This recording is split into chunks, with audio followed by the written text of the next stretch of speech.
Hello all, I am Dr. Harpreet from Army Institute of Law. Today's topic is Right of Under Trial Prisoners, a Juristic Study. Introduction. Crime is the outcome of a diseased mind and jail must have an environment of hospital for treatment and care. Quoted by Mahatma Gandhi. The Constitution of India provides equality for each and every person before law or equal protection of laws within the territory of India. A prisoner is also granted certain rights and every prisoner should be treated as a person. The courts in India, including the Supreme Court, have recognized the basic rights of the prisoners. Meaning of under trial prisoners. A person who has been committed to prison custody with pending investigation or trial by a competent authority is called under trial prisoner. The pre-trial detention essentially involved the question of liberty, justice, public safety and burden on public exchequer. The poor are generally subjected to pre-trial detention mostly because they cannot afford sureties and stand personal bonds.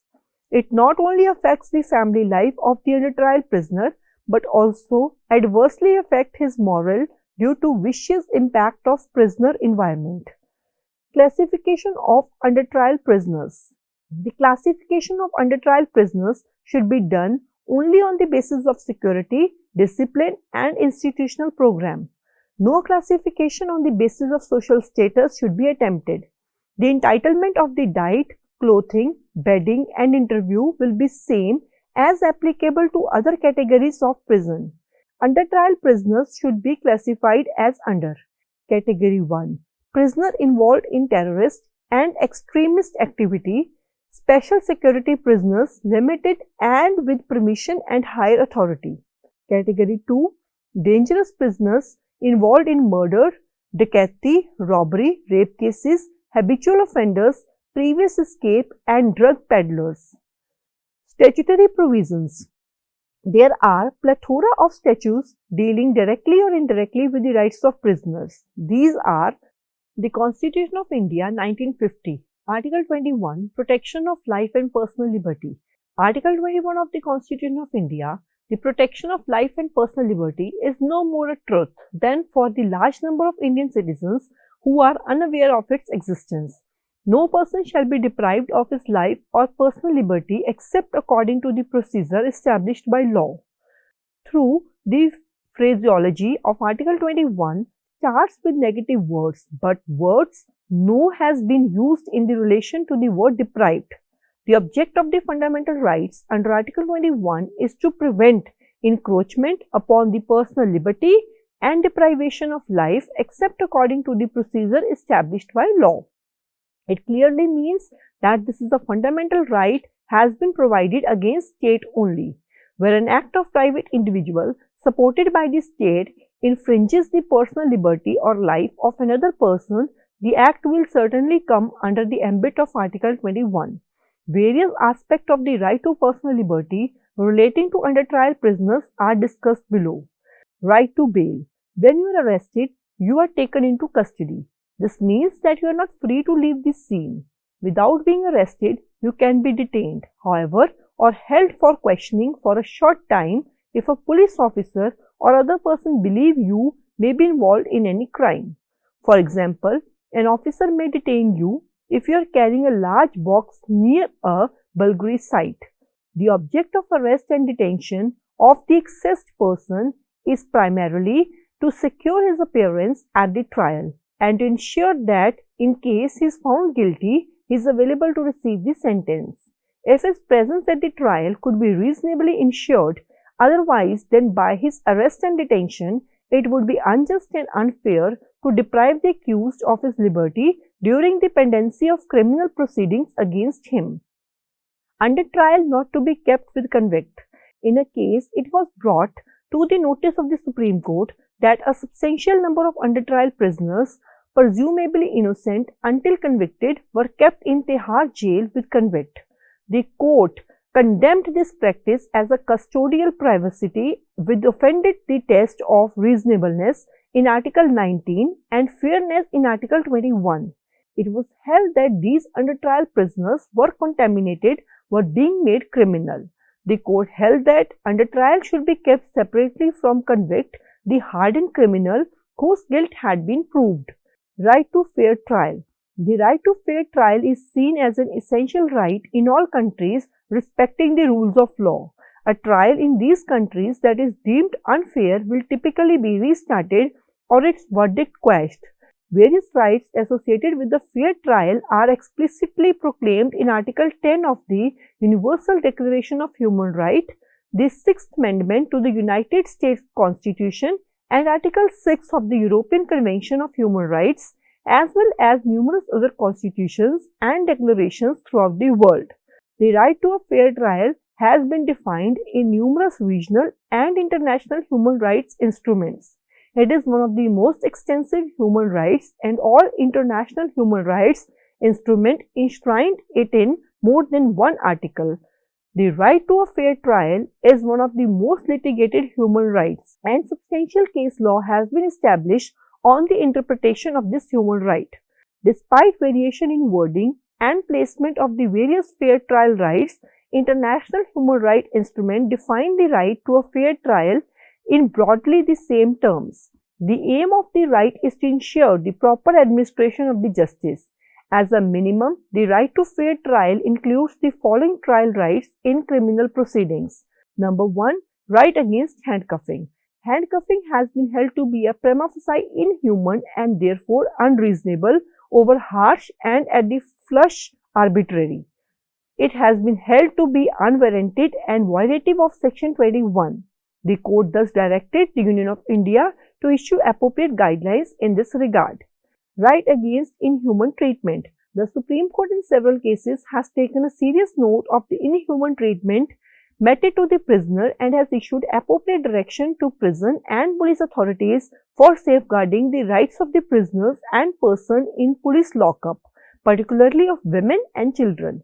The incident of torture, assault, injury, and death have been said to be the worst form of human rights violation. Article 22. Protection against arrest and detention. Article 22 embodies procedural safeguard against detention. These safeguards are provided with the view to avoid any miscarriage of justice. It is to correct or check the use of power by the executive in detaining a person. These safeguards can be claimed by every person, whether a citizen or a non-citizen. An under trial prisoner whose case is being tried by a magistrate shall be produced before the magistrate at least once in 15 days for the purpose of further order. Upon the expiry of each period of remand, the prisoner shall be placed before the magistrate. Right to consult and to be defended by a legal practitioner. It provides that a person arrested should not be denied the right to consult and to be defended by a legal practitioner of his choice. It guaranteed with the view to enable the detainee to prepare for his defense. The right belongs to the arrested person not only at the pre-trial stage but also at a trial before the criminal court. The right to be defended by a legal practitioner cannot be excluded by a statute because of the constitutional mandate. Article 39A. Equal justice and free legal aid. The state shall ensure that the operation of the legal system promotes justice on a basis of equal opportunity and shall in particular provide free legal aid by suitable legislation or schemes or in any other way to ensure that opportunities for securing justice are not denied to any citizen by reason of economic or other disabilities.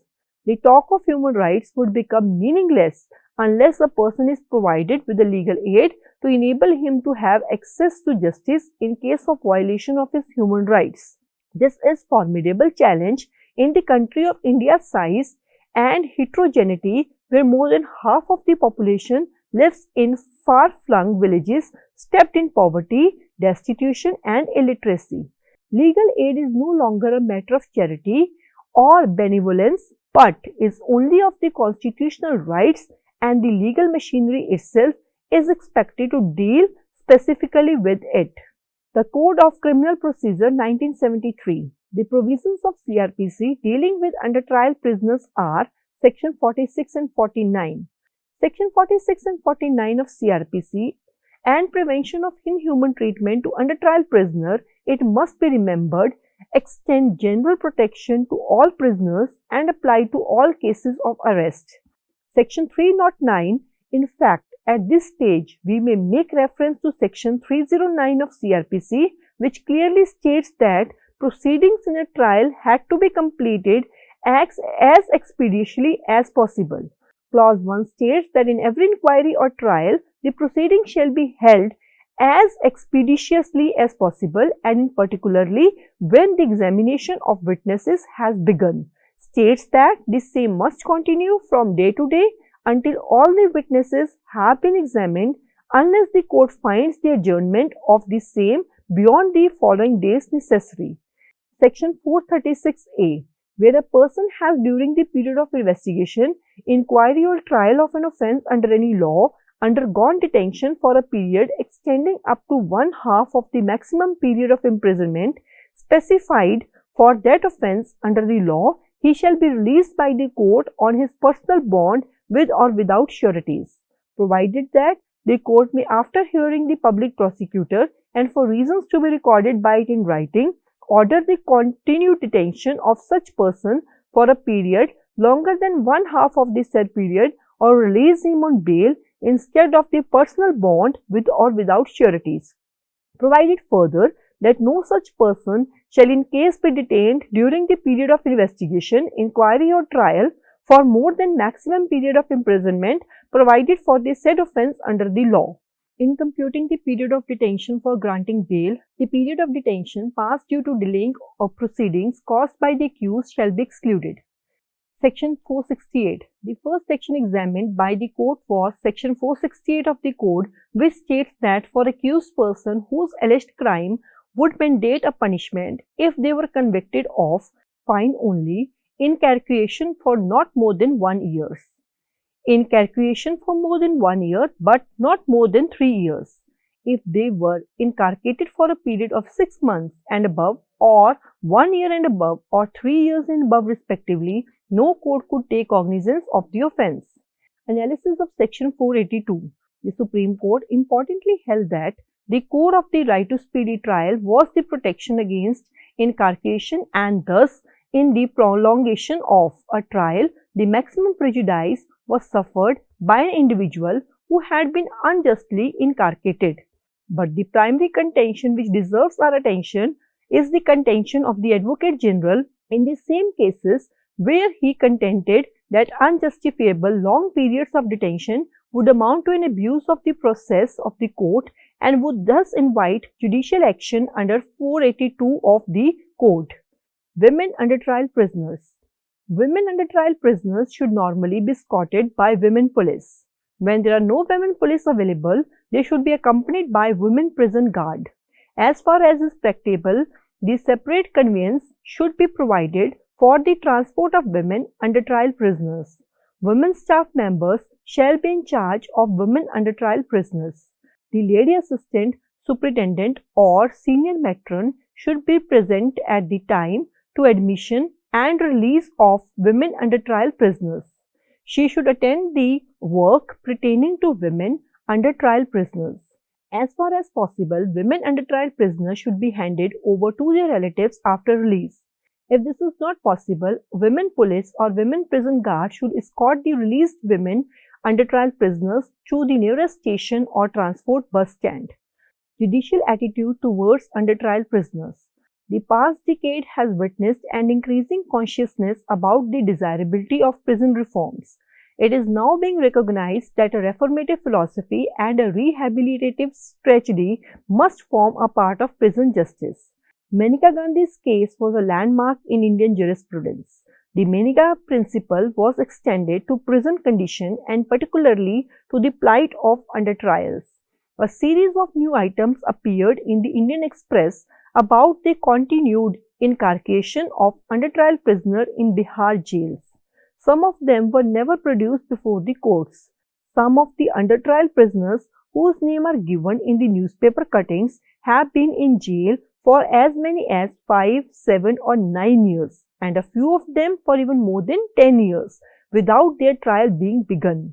What faith can these lost souls have in judicial system which denies them a bare trial for so many years and keep them behind bars, not because they are guilty, but because they are too poor to afford bail and the courts have no time to try them. There can be little doubt after the dynamic interpretation placed by this court on Article 21 in Maneka Gandhi versus Union of India, that a procedure which keeps such large number of people behind bars without trial so long cannot possibly be regarded as reasonable, just or fair, so as to be in conflict with the requirement of article. In another case of Olga Tallis and others versus Bombay Municipal Corporation and other, it was further observed just as a malified fact as to non-existence in the eyes of law, even so unreasonableness vitiates law and procedure alike. It is therefore essential that the procedure prescribed by law for depriving a person of his fundamental right must conform the norms of justice and fair play. Procedure which is just or unfair in the circumstance of a case attract the vice of unreasonableness, thereby vitiating the law which prescribes that procedure and consequently the action taken under it. As stated earlier, the protection of Article 21 is wide enough and it is further widened in case of Bandhu Mukti Morcha versus Union of India and others in respect of bonded labour and weaker section of society. The Supreme Court held that there is no total deprivation of a prisoner's right of life and liberty. The safekeeping in jail custody is the limited jurisdiction of the jailer. To distort safekeeping into a hidden opportunity to care the ward and to traumatize him is to betray the custodian of law. Safe custody does not mean deprivation, violation, banishment from the lenter barget of prison life and infliction of the travails, as if guardianship were best fulfilled by making the ward suffer near insanity. The court held that Sunil Batra's mercy petition to the President and the Governor had not been disposed of and Batra was not under sentence of death. His solitary confinement was quashed. In the case of Charles Sobra Justice, it was held that there was no arbitrary power to put an under trial under bar fetters. The discretion to impose iron is a quasi-judicial decision and a previous hearing is essential before putting prisoners in the fetters. The ground for imposing fetters would be given to each victim in his language. It was further laid down that no fetters shall continue beyond daytime and prolonged continuance of bar fetter shall be with approval of Chief Judicial Magistrate or a Session Judge. The court concluded with the observation, we clearly declare that it shall be obeyed from the Inspector General of Police and Inspector General of Prisons to escort constable and the jail warder that the rule regarding a prisoner in transit between prison house and courthouse is freedom from the handcuff, and the exception under conditions of judicial supervision we have indicated earlier will be restrained with irons to be justified before or after.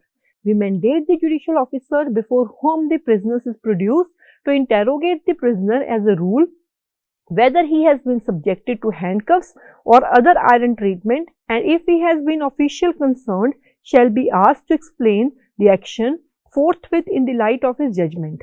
The Supreme Court has given a new dimension to the writ of habeas corpus by its judgment in Sunil Batra 2 versus Delhi Administration.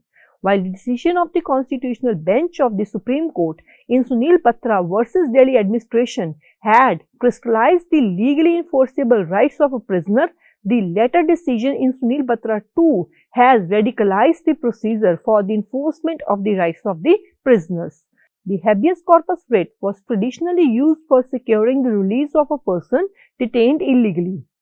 It is a favored remedy because of its simplicity, non-technicality and the priority which is given to its hearing by the court.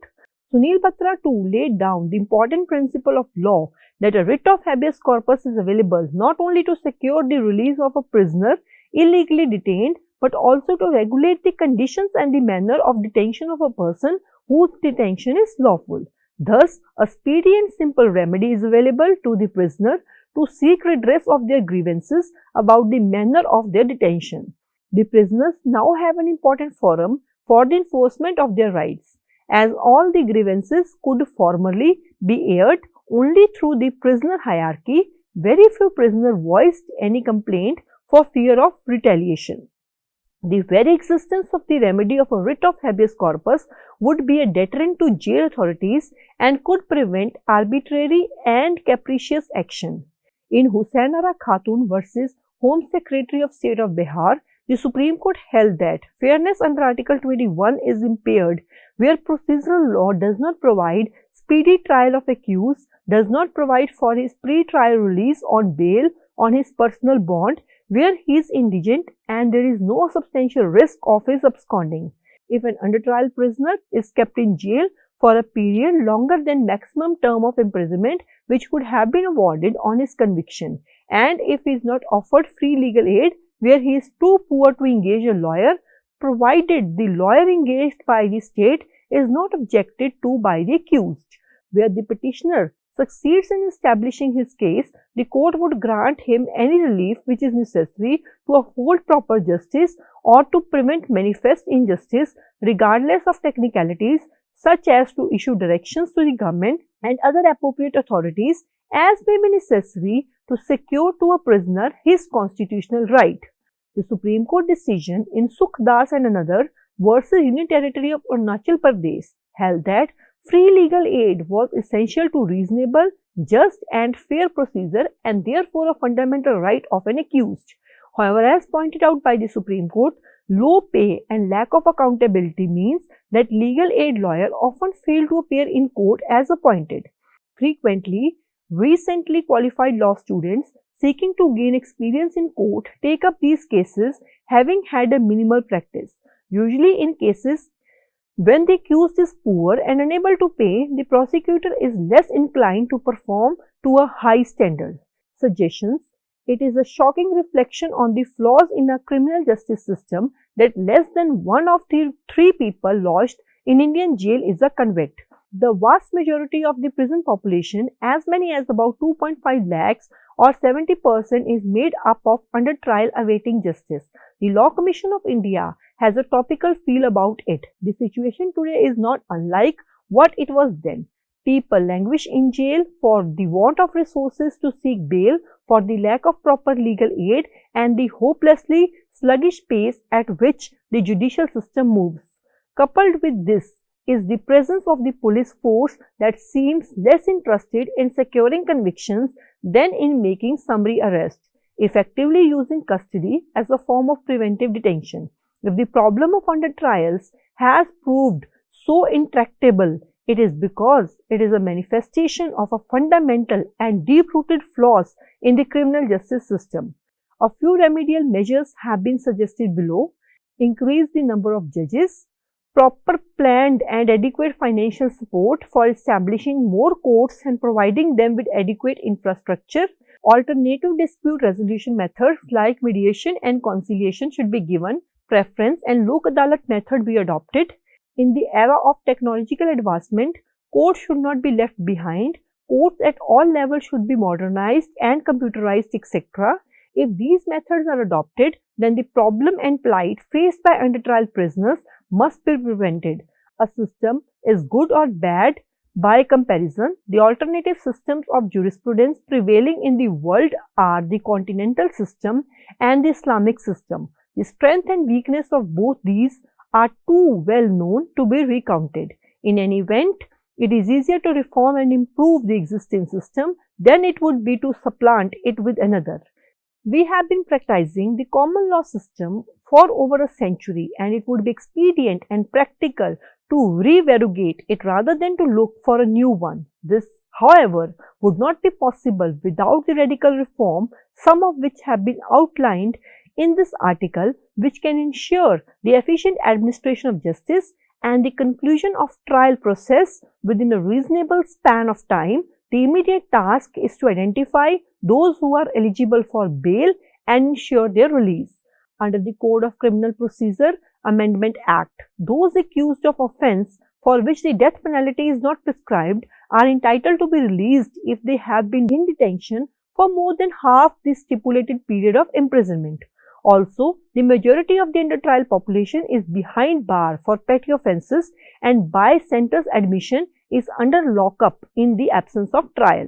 a more serious look at plea bargaining introduced in 2005 amendment for cases where the sentence is less than 7 years is called for. The Supreme Court further held the state cannot be permitted to deny the constitutional right of speedy trial to the accused on the ground that the state has no adequate financial resources to incur the necessary expenditure needed for improving the administrative and judicial apparatus with the view to improve the speedy trial.